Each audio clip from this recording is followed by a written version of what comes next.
সাধারণত যিশু নামটা শুনলে আমাদের মনে কি আসে? ভক্তি, বিশ্বাস বা হয়তো ইতিহাসের একজন গুরুত্বপূর্ণ চরিত্র। কিন্তু আমাদের আজকের আলোচনার উৎস বলছে এই নামের পেছনে একটা একটা ঐশ্বরিক পরিকল্পনা লুকিয়ে আছে। ঠিক, এটা শুধু একটা নাম নয়। না, একদমই না। এটা একটা চাবির মতো, যা দিয়ে পুরো একটা আধ্যাত্মিক ব্যবস্থা চালু হয়। আমাদের আজকের কাজ হলো এই উৎসের গভীরে গিয়ে সেই নকশাটা খুঁজে বের করা। চলুন এই নামের রহস্যটা ভেদ করা যাক। ঠিক তাই। এই উৎসটি আসলে একটা ডিটেকটিভের মতো কাজ করেছে। বাইবেলের বিভিন্ন অংশকে এক সুতোয় গেঁথে দেখানোর চেষ্টা করেছে যে যিশুর নামটা কিভাবে ঈশ্বরের কাজের কেন্দ্রবিন্দুতে রয়েছে। আমরা মূলত ৩টি বড় রহস্যের সমাধান করব। প্রথমত, যিশু এবং পবিত্র আত্মার মধ্যে সম্পর্কটা ঠিক কি। এখানে একজন ফার্স্ট হেল্পার এবং একজন সেকেন্ড হেল্পারের মতো একটা ধারণা দেওয়া হয়েছে। ইন্টারেস্টিং। দ্বিতীয়ত, বলা হচ্ছে এই নাম বিশ্বাসীদের এক করে তোলে। এর মানে কি সবাই মিলে একটা সত্তা হয়ে যায়, নাকি অন্য কিছু? আর সবশেষে ঈশ্বরের গৌরব বা মহিমার সাথে এই নামের সম্পর্কটা কি? ব্যাপারটা বেশ জটিল শোনালেও আশা করি আমরা সহজভাবে বুঝতে পারব। হ্যাঁ, আমরা সহজভাবেই বোঝার চেষ্টা করব। দারুণ। তাহলে প্রথম রহস্য দিয়ে শুরু করি। প্রথম এবং দ্বিতীয় সহায়কের ধারণাটা আমার কাছে একদম নতুন। আমরা তো সাধারণত পবিত্র আত্মাকেই একমাত্র সহায়ক বা কমফোর্টের হিসেবে জানি, কিন্তু এখানে যিশুকে বলা হচ্ছে প্রথম সহায়ক। এই ক্রম বা সিরিয়ালটার গুরুত্ব কি? এখানেই বিষয়টা আকর্ষণীয় হয়ে ওঠে। উৎস অনুযায়ী এই সিরিয়ালটা খুব গুরুত্বপূর্ণ। দ্বিতীয় সহায়ক অর্থাৎ পবিত্র আত্মার আসার জন্য একটা শর্ত ছিল। প্রথম সহায়ক মানে যিশুকে পৃথিবী থেকে চলে যেতে হবে। চলে যেতে হবে মানে? আর এই চলে যাওয়া মানে হল তার ক্রুশবিদ্ধ হওয়া এবং মৃত্যু। পাঠ্যটি বলছে যিশুর রক্তের মাধ্যমে যারা পাপ থেকে শুচি বা পরিষ্কার হয়েছে একমাত্র তারাই পবিত্র আত্মাকে গ্রহণ করার যোগ্য হয়। ও আচ্ছা। অনেকটা যেন একটা দরজা খোলার জন্য দুটো চাবির প্রয়োজন। প্রথম চাবিটা যিশুর কাজ, আর সেটা সম্পন্ন হওয়ার পরে দ্বিতীয় চাবির কাজ শুরু হয়। তার মানে যিশুর ক্রুশবিদ্ধ হওয়াটা শুধু পাপ মোচনের জন্য ছিল না, বরং পবিত্র আত্মার আসার পথ তৈরি করার জন্য ছিল। এটা তো পুরো সমীকরণটাই বদলে দিচ্ছে। কিন্তু এর সাথে নামের সংযোগটা কোথায়? সংযোগটা হল সবচেয়ে গুরুত্বপূর্ণ অংশ। পিতা যখন দ্বিতীয় সহায়ককে পাঠান, তিনি তাকে যিশুর নামে পাঠান। যিশুর নামে? হ্যাঁ, এর মানে হল পবিত্র আত্মা নিজের অধিকারে বা নিজের নামে আসেন না। তার আসার কর্তৃত্ব, তার কাজের পরিধি সবকিছুই যিশু নামের ওপর নির্ভরশীল। ভাবুন, একজন রাষ্ট্রদূতের মতো। তিনি নিজের দেশের রাষ্ট্রপতির নামে অন্য দেশে কাজ করেন। তার সমস্ত ক্ষমতা কিন্তু রাষ্ট্রপতির নামের সঙ্গে যুক্ত। ঠিক। এখানেও ঠিক তাই। পবিত্র আত্মার কাজের সমস্ত কর্তৃত্ব আসে যিশুর নাম থেকে।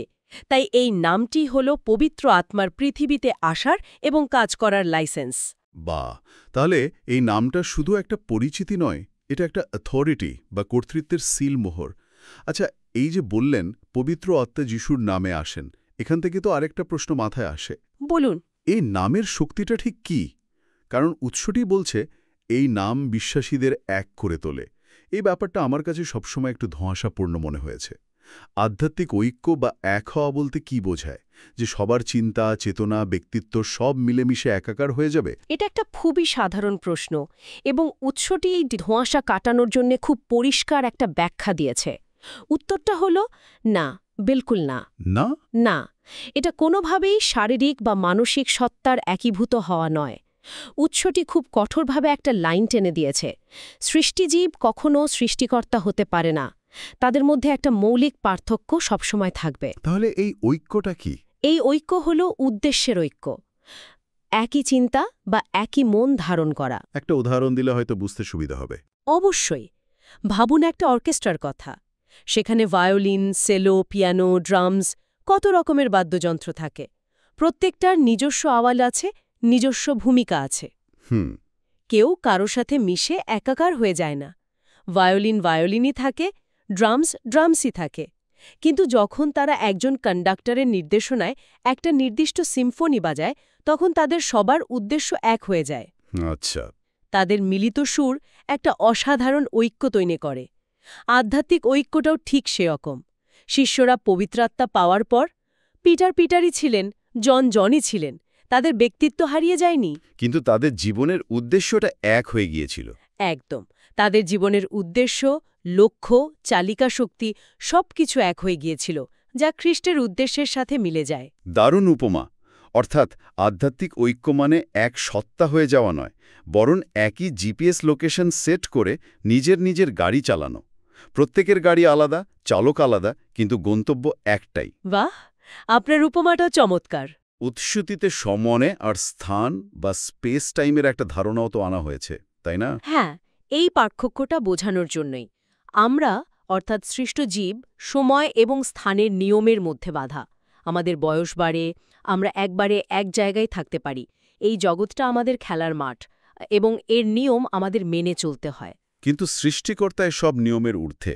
ঠিক, তিনি সময় ও স্থানের বাইরে, তাই আমাদের পক্ষে তার সত্তার সাথে মিশে যাওয়াটা যৌক্তিকভাবেই অসম্ভব।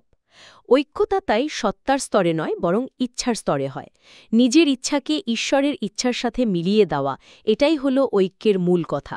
এই পার্থক্যটা পরিষ্কার হওয়ায় অনেক জট খুলে গেল। আচ্ছা, আলোচনার পরের ধাপে যাই। উৎসটি নাম এবং গৌরব এই দুটো শব্দকে প্রায় সমার্থক হিসেবে ব্যবহার করেছে।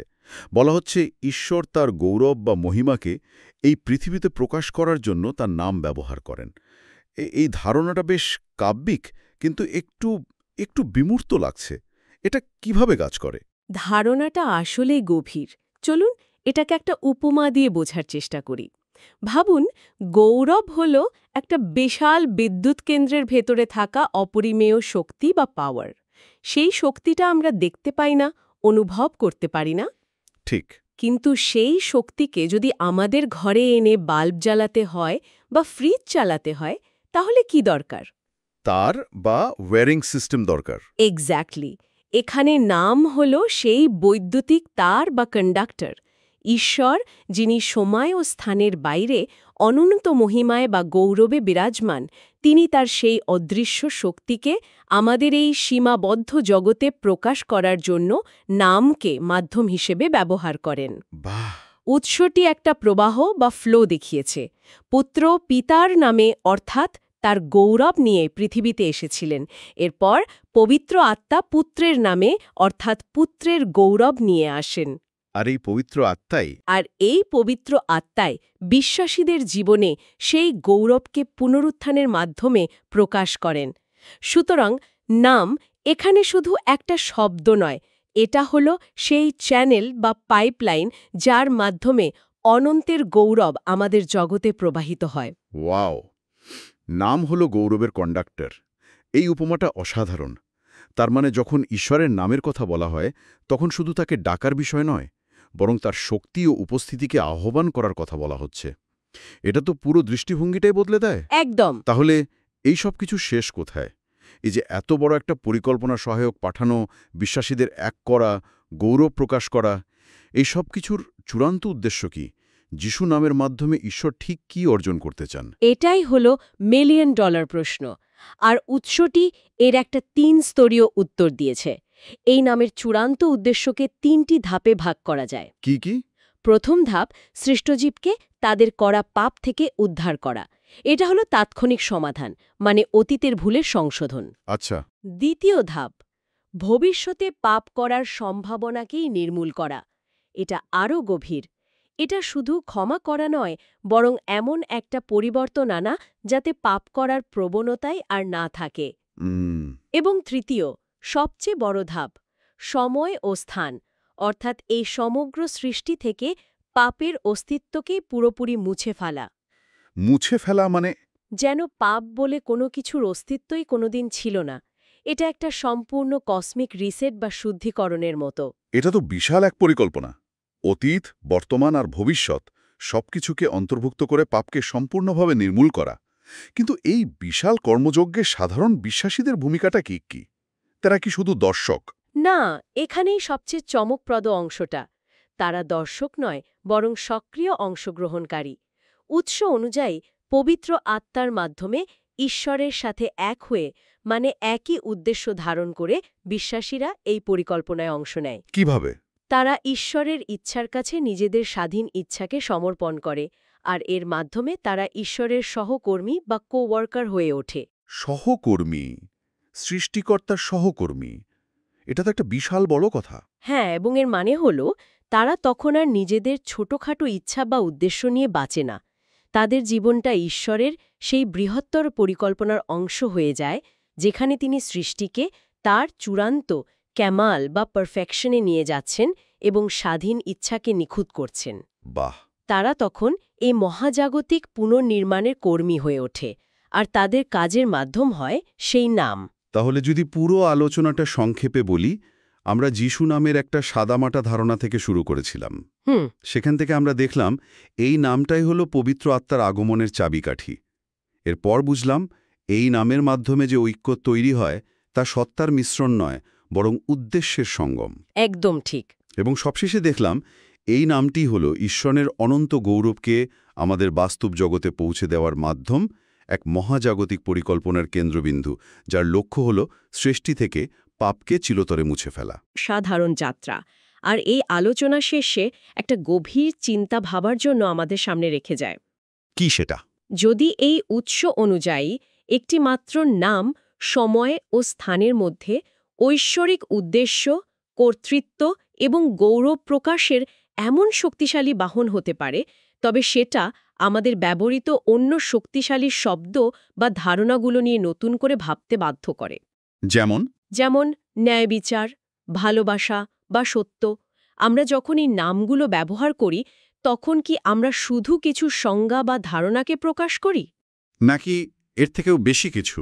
নাকি এই উৎসের যুক্তি অনুসারে আমরা সেই নামগুলোর পেছনে থাকা শক্তি, উদ্দেশ্য এবং কর্তৃত্বকেও আহ্বান করি? এই নামগুলোর শক্তি কি কেবল আমাদের ব্যাখ্যার মধ্যে সীমাবদ্ধ, নাকি তাদের নিজস্ব একটা সত্তা এবং কাজ করার ক্ষমতাও রয়েছে যা আমাদের জগতের ওপর প্রভাব ফেলে? এটা ভাবার মতো একটা বিষয়।